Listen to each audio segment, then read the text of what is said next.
Hi, welcome to day 28 of the Change, Grow and Transform series designed to help you live a happier, healthier life full of more vitality, abundance, and helps you bring many of your dreams come true. So on day 28, we're actually looking at creating a vision for the future. So the affirmation is, I envision my future with clarity and trust in its unfolding. And so the card that we have alongside that is the star. And I'm using the same Light Seers Tarot. And the star represents hope, inspiration, and renewed vision. It invites you to dream big and trust the process of manifesting your desires. And the card reminds you to align your goals with your highest aspirations. Have faith in your journey. So creating a vision for the future starts with the clarity and the belief. The start encourages us to dream boldly and trust in our power of our intentions. And we'll dive into the vision setting techniques and visualization exercises to help you craft a future aligned with your heart's desires. So the only thing I'd say on this is, it's day 28 and we're all at different stages of our journey and know kind of where we've come from, the challenges that we've faced, hopefully what our strengths are and what some of the things are that we're still working on.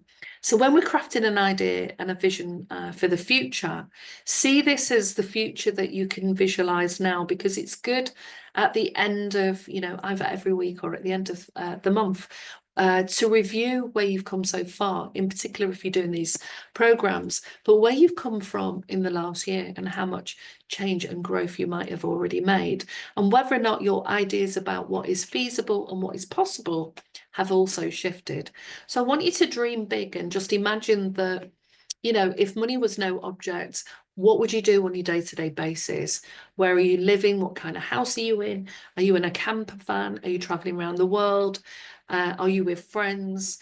Have you an idea of the kind of partner that you want if you haven't got one at the moment? What are you and your partner doing? What does the decor of your house look like? What kind of car are you driving? Think of the countries that you go and visit and, spend some really good time visualizing and daydreaming.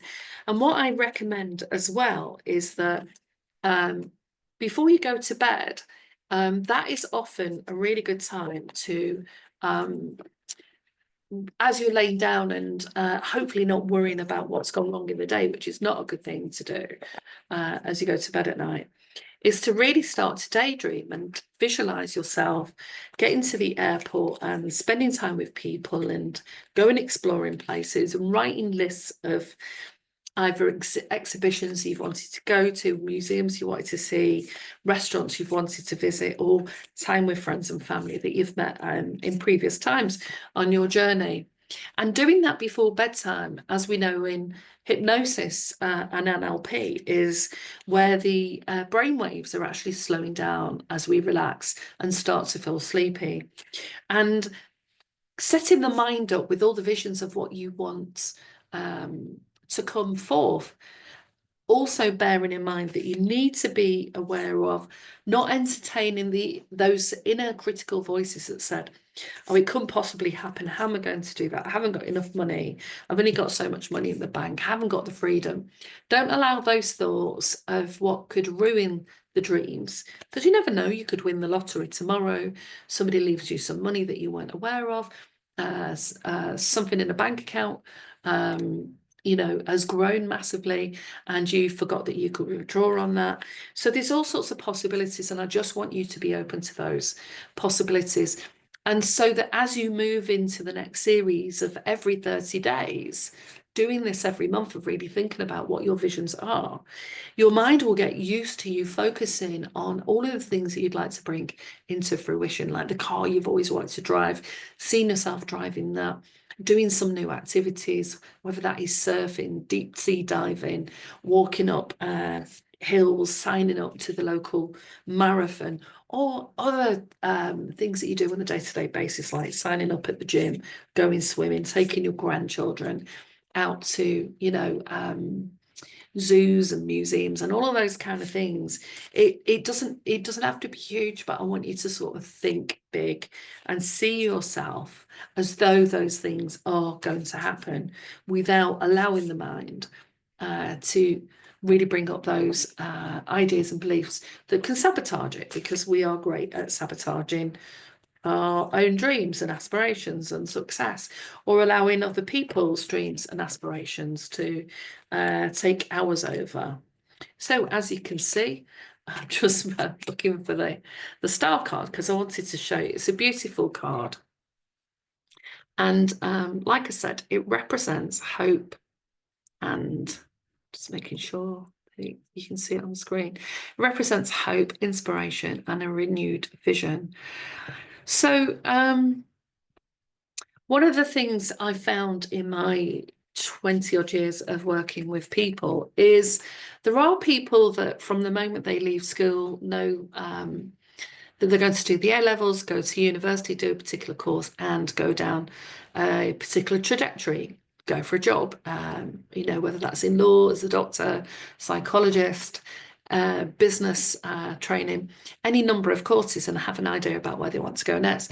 And there are some people like me that had no real idea when I left school of what I wanted to do, and just by a conversation that I had with my mum about, you know, oh Mel, well, you like cooking, don't you? I was like, well, I kind of had to learn to cook because my mum did maybe 5 key dishes, which were great. But by the time you get to like 18, you know, you're seeking something different. You want to try something different. So I started cooking at home and trying to make things that wasn't available in the shops. Basically, my mum had a particular diet, and it was hard for her to get hold of things. So that was a conversation, you know, you like cooking. And so that led to my doing a short course at college in catering, and then getting a job in a pub, and then working in the kitchens and moving through. And for the next 5 years, worked in hotels and just around different parts of the country, and stayed in those places until I decided that I wanted to move on somewhere else and get a job in a different location, because I enjoy going to see different places. I did that through my work, got paid well, didn't really have any responsibilities. So the future vision really then, the only goals and aspirations I had was to meet new people, visit new places, experience what that place was like, have fun, and enjoy going out and having a great social life. And so your visions and ideas of what you want for the future either aren't there, or that's it. You know, you just have a few aspirations. And the same really when I first got married, and all I knew is I didn't want to work those hours anymore. We used to work 6 days a week, sometimes split shifts, and the money wasn't always great depending on where you worked. And I decided that I wanted an office job. And that was it. I just wanted a 9 to 5. And so luckily, one of my relatives at the time was working in a big international courier company, and she got me a job in the office there. So I stayed working there for a few years, and then I thought, I don't know if I want to do any of this. And then started doing some voluntary work. And then if you've listened to any previous videos, you'll hear that that led to a series of conversations. And it was often through conversations that I had with people who said, have you thought about? And I said, well, no, not really. And then I think about it, and then I do the course. And that's what I did. I took up a 6-week course after doing voluntary work with the Samaritans in the UK, and did an introduction to counselling, and thought, yes, I really like this. Now, was it easy? Could I just walk into it and do that? No. The 6 weeks was good. The rest of the course was very challenging, demanding, especially when you start doing the diploma. But I didn't have a vision for the 4 years. I only had the visions for the 6 weeks. And then as a result of doing that, I thought, I'll do the next step, which is a year. Then I thought, I'll do the next step, which is a year. When I finished that training, I still didn't have a vision for the future. And so sometimes, as we've practiced in NLP, it isn't about a particular thing. Sometimes when you drill down of why do you want to do that? Why do you want to do that? Why do you want to do that? We actually get to the feeling. we get to our core values and principles and desires. And so the desire and the theme that ran for all of that is, I like learning new things. And sometimes once you've learned that new thing or been in that industry, you want to try something different. And also it was nice to have the freedom to be able to change whenever I wanted, get a job. There was abundant of jobs in the 80s. It was very easy to walk out of one into another, and most people didn't have a degree for a lot of the jobs that are around at that time. So even though I'm saying to you, create a vision for the future and use that affirmation, it's about using the star card that represents hope, inspiration, and a vision of some sort. And that can be anything. That's about having a vision for the future. As though, say you've looked through travel pages, been online, looked at someone's Instagram reel. I was watching this young girl who has a series on YouTube, and she travels around Scotland. And it was really fascinating to watch that, because I've been considering going to Scotland, and my family, my mum's side, are all from Scotland, and I've not been there since I was a kid. So it started you off with a seed, an idea. And then I thought, I'll watch some videos, because there are lots of islands in Scotland. I don't really know where I'd go to.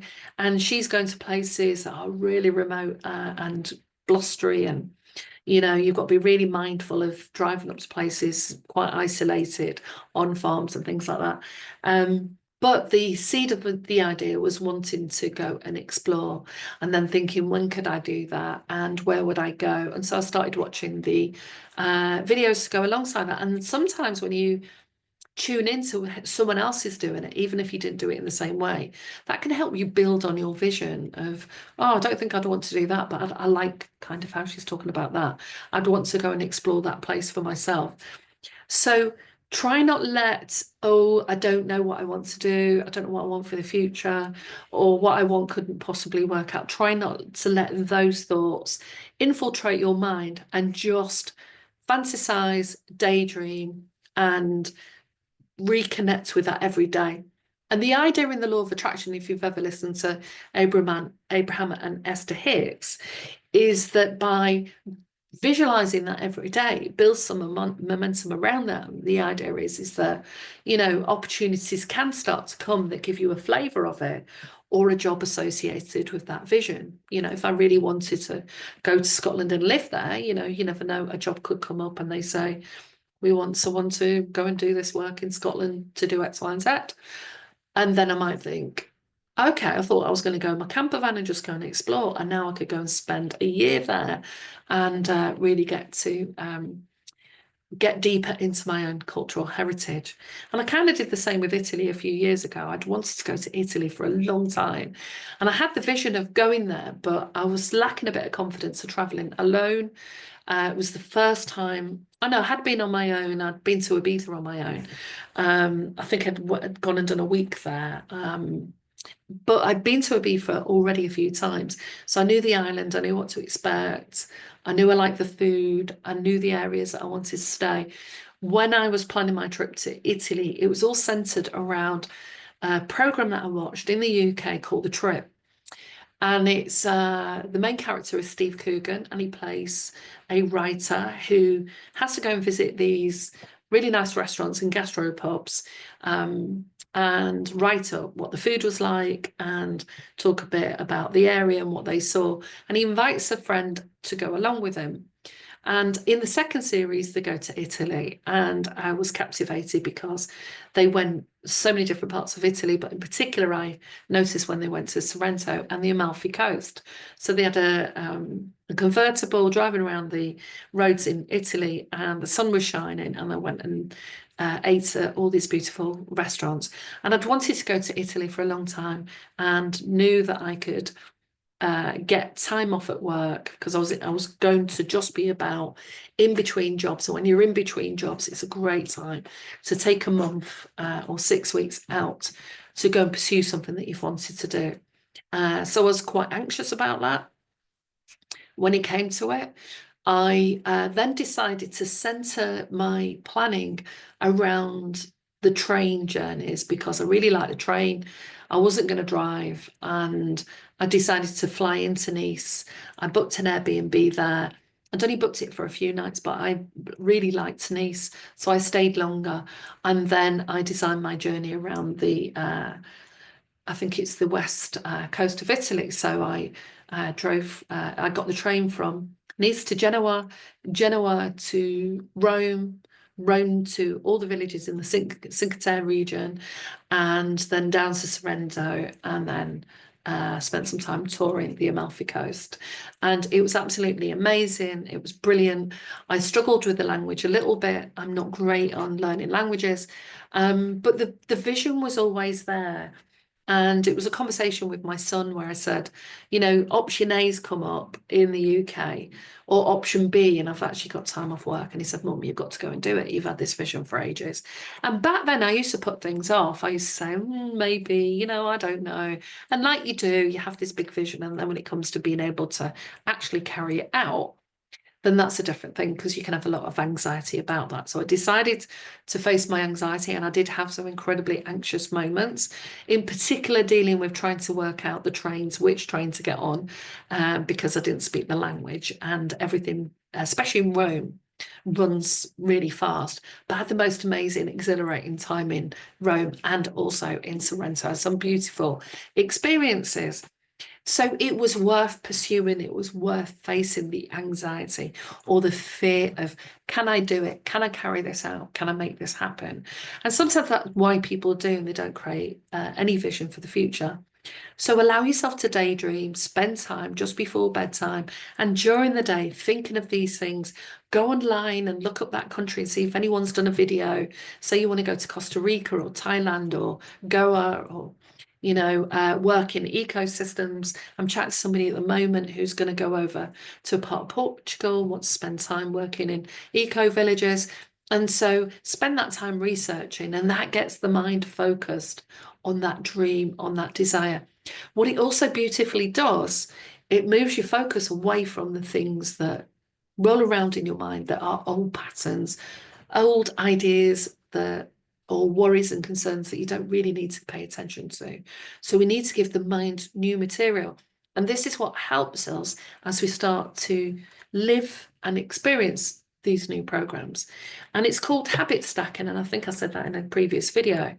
So, for example, if I look at one of my days, I might wake up, have a salt bath, maybe do a meditation ritual, do some yoga, go for a walk to the coffee shop, do a few client hours, write up my notes. I've got a separate journal where I write my ideas, have an hour out for lunch, kick back, do some mindful activities, flick back into the dreams, or if I'm inspired, go on to YouTube, look at some of those videos. And so that's habit stacking. And so the idea is habit stacking and consistency, and it only has to be simple things. Okay, so leave your likes and comments under this video to let me know how you get on with the idea of creating a vision for the future. And even if you haven't done any of the previous videos, because apart from day one, which is great to do on day one, the rest of them can be done at different times. And in my in YouTube, I'm going to categorize this as the Change, Grow and Transform series part 1, because I will do other parts. But leave comments about what have you done? Did you sow seeds? Did you follow things through? Was that good? Was it a good experience? And what advice you'd give to somebody else? So let's have a look. So the mental health tip is gather images, quotes and words that resonate with dreams and goals. Arrange them on a board or a digital canvas to represent aspects of those visions. So people used to do vision boards. So you can cut things out of a magazine and have them on the board, or you can take pictures while you're out and about of anything that reminds you of that and stick them around your mirror. And these are good reminders, good prompts, give you a bit of a nudge, get you back in that mindset. Because if your mind is always drifting off to things to do with the past patterns, things that bug you, irritate you, that you haven't let go of, this is also part of helping you let go of all of those things, unless you need to go and attend to any of them. And then place them somewhere, as I said, which is visible to inspire and motivate you daily. Your journal prompts. Okay, so the prompts for this is, what does your ideal future look like in 5 years? I would say a year. I think thinking in 5 year terms can be a challenge, but if you can do 5 years, do that. You know, in 5 years' time, maybe you've met the man or woman of your dreams and you've created a life together. You've put your money together, you've bought a farm, and you're rearing a rare breed of pig, or cow, or or you've got an animal farm where the kids can come and visit, or you've got a ice cream parlour at the side of one of the most beautiful coastlines in the UK. So just really think about the kind of components of what you would want in a week, in a month, in 3 months, 6 months, 9 months, 12 months, and then 5 years. Because of course you can change that and you can adapt. What steps can you take now to move you closer to your vision? So we've been talking about some of that, about creating a 30-day plan that revolves. It's like a telephone contract. It rolls forward. And if you want any help with that, send me an email, melgbb555@hotmail.com, because I do Kickstart sessions. And if you quote February and January 2025, then I'll give you a discount, 30% discount. And then, how does your vision align with your core values and purpose? So if your values and purpose is travel, freedom, independence, meet new people, then that clearly aligns with that. So hopefully you've enjoyed this session and it's got you thinking. Remember, daydream, go with the nudges, allow yourself to follow that inspired action, just as I did. Oh, I like making bread. I think I'll make bread. I ended up training as a chef, Oh, I think I'll do that course for 6 weeks. I ended up doing a 4-year diploma. I think I'll go to Italy. I ended up going to quite a few places in Italy and France and meet some amazing people. So you can start with an idea, a nudge, a seed, and then it can easily grow. And if you don't like it, you can change your mind and you can alter it. You can change your path at any point. Okay.